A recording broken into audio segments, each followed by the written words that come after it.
Hey guys, this is AusDish. Before I start this video, I just want to mention that I didn't have a good intro clip for this one. Sorry about that. But this video will be about exploring the rest of the parts of Ghibli Park, and later on I will be doing a Q&A about the park. So watch till the end. And if you don't know what I'm talking about, I've added a link to this video in the right up corner where I'll be exploring the Grand Warehouse. So please take a look at that one first and then come back to this video. Anyway, let's start the journey of Ghibli Park Exploration Part 2. So, as I left the Grand Warehouse, I went over to the second area, Hill of Youth. This area was much smaller than the Grand Warehouse, but there are many references related to Whisper of the Heart and The Cat Returns. If you watch Whisper of the Heart, then you'll notice the orange building right in front. This two-story building is the World Emporium, which is the place where Suzuki and Seiji met for the first time, and it's also the place where they performed the famous song Country Roads.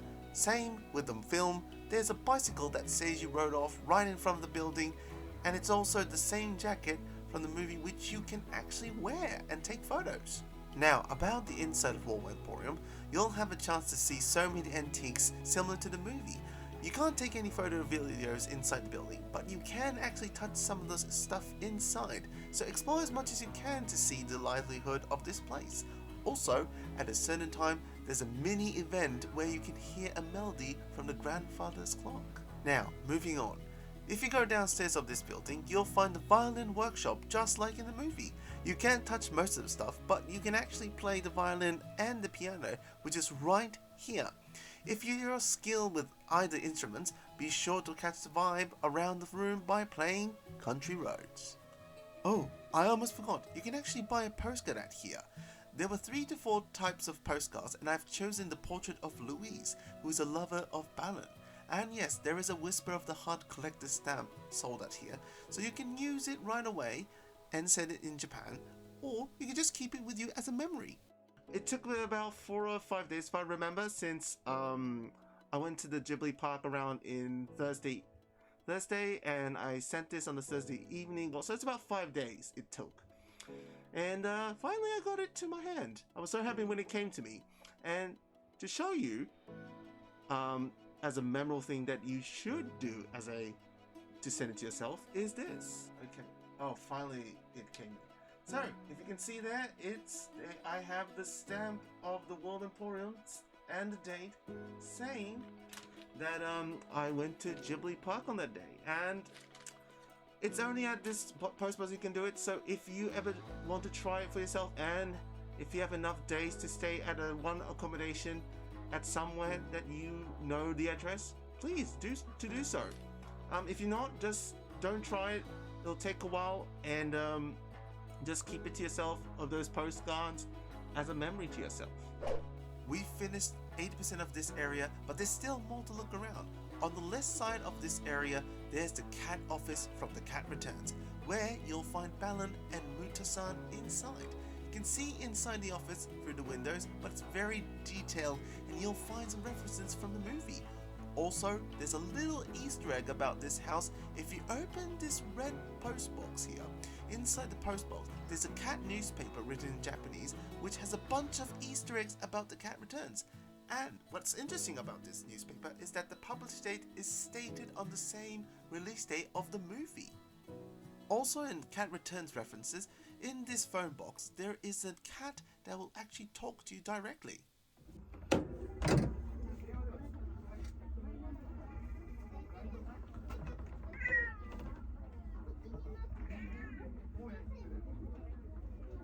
It's a cat purring. It's a cat talking to me.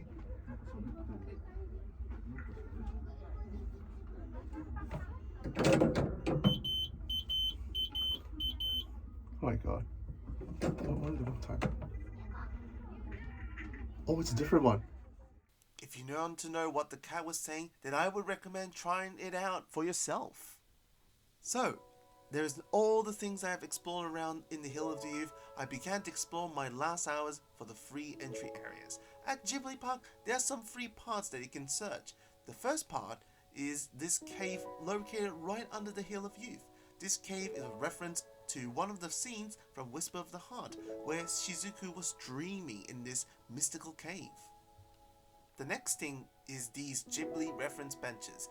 There are 15 benches scattered around in the park, and each bench has an object related to the characters of Ghibli. Go check them out if you want to find more of them.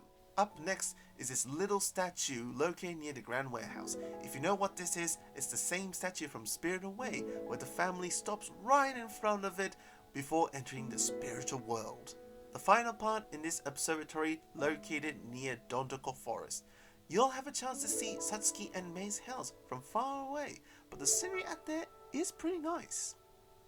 If I had the time and luck, I wanted to show you guys about Dondoko Forest, which is Satsuki and Mei's house.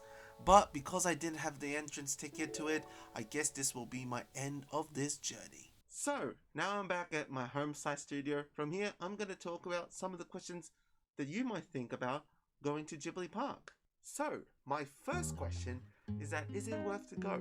My answer is a yes. Ghibli Park is that park that you want to explore not only for a couple of hours, but for a whole day.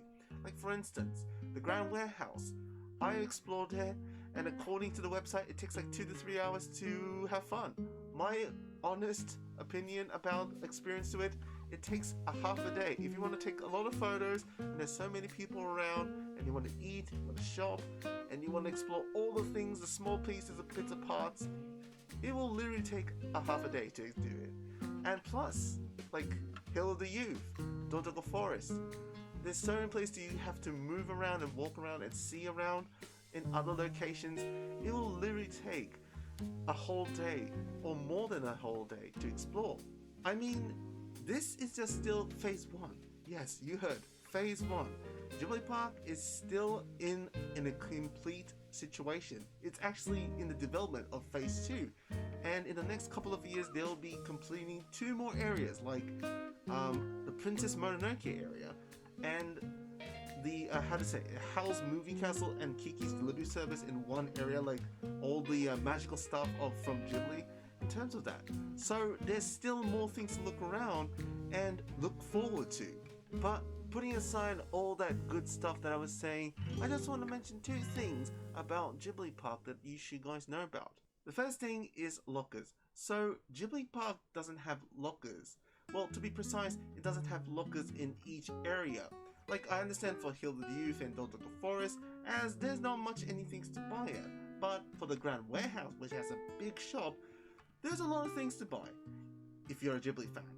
And like for me, I have to minimize all the things I want to buy, and I can put it in my backpack. So if you ever have the chance of shopping, be sure to have a big backpack, or just buy it in a later time that if you want to carry with you at your way home. The other thing is food. So Ghibli Park has a problem that you can't bring food from outside into the park, and I can't understand that, because if you go there, you'll understand it's a very nice park full of things to look around, and you don't want to suddenly accidentally just have your food just ruin all that good stuff in the park. And there's not any trash bins around, so you can't throw away all your trash. At the same time, it has a problem that it only has one restaurant/cafe and a little snack area, so there'll be a lot of people just lining up there and taking your time to get yourself some food. My recommendation is that get yourself a big breakfast, keep yourself full, and just get a late lunch at Ghibli Park. But at the same time, you have to be aware that there's no re-entry, so make sure to really schedule your food when you're out there. So the next question is that how to get there. So there are 2 ways of transportation to go to Ghibli Park. The first thing is that taking the bus. So there is a direct bus from Nagoya Station to Ghibli Park. Problem is that there's only 1 bus per hour, so you make sure to check your schedule. The other way is taking the train. So there are 2 trains you have to take to get to Ghibli Park. Once you arrive to Nagoya Station, you have to take a yellow subway line called the Higashiyama line, and to go all the way to the end of the station called the Fujigaoka Station. And once you arrive there, you have to change to another train called the Linimo. And from there, it'll take about 30 to 40 minutes, and you'll arrive to a station called Aichi Hakinen Koen. And don't worry, there'll be a lot of people getting on the train, so you'll know which station goes to Ghibli Park. So the last question I want to share with you guys is, how do I get the tickets? So to be honest, the ticket system of how I did and the current ticket system is very different. The way I did was the lottery system, as it just opened recently during that time, and there'll be so many people who wants to go and get the tickets. So they had to do the lottery system, which I was very lucky to get access to it and just happened to go there in that day. Now the current system is completely different. It's just basically you just buy the tickets, and if you go to the official website, there is an English version. I think I'll add the links in the description, so make sure to check that.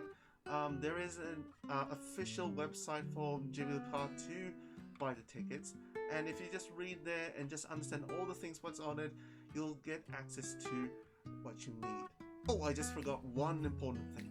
So when buying the tickets, make sure to buy them from the 10th of each month of 2 p.m. Japan Standard Time. The reason why is that that's when they start to sell the tickets, and it'll be the tickets 3 months prior of the entry. So for instance, when this video is uploaded, the next ticket they'll be selling is on February 10th, 2 p.m. Japan Standard Time, and they'll be selling the tickets of the May entry. And if you missed that, I think there'll be next one will be on March 10th, same time on 2 p.m. Japan Standard Time, and I think they'll be selling on the June. I'm not sure if it's May or June. Just make sure to check that in the website, but I'm pretty sure about the starting dates of when they'll be selling the tickets. That being said, these were the questions that I came up for you guys if you ever plan to go to Ghibli Park. If you have other questions, please let me know down in the comments. I'll try to answer as much as possible to you. But anyways, I really enjoyed going to Ghibli Park, and I'm looking forward for the next couple of years, as first of all, I haven't finished going to Tropical Forest, which I'm also looking forward to going back there again. And two, there are 2 places they'll be completed in the next couple of years, like Princess Mononoke and the Howl's Moving Castle, and apparently it's the model size of the actual from the movie. So I'm also looking forward to that, to see with my own eyes and show you guys what it's like going to be. So thank you guys for watching this video, and make sure to like this video after you watch this, and if you're new still, please subscribe, as I'll do more traveling videos to this channel. Thank you guys for watching. I hope to see you in the next travel. Bye bye!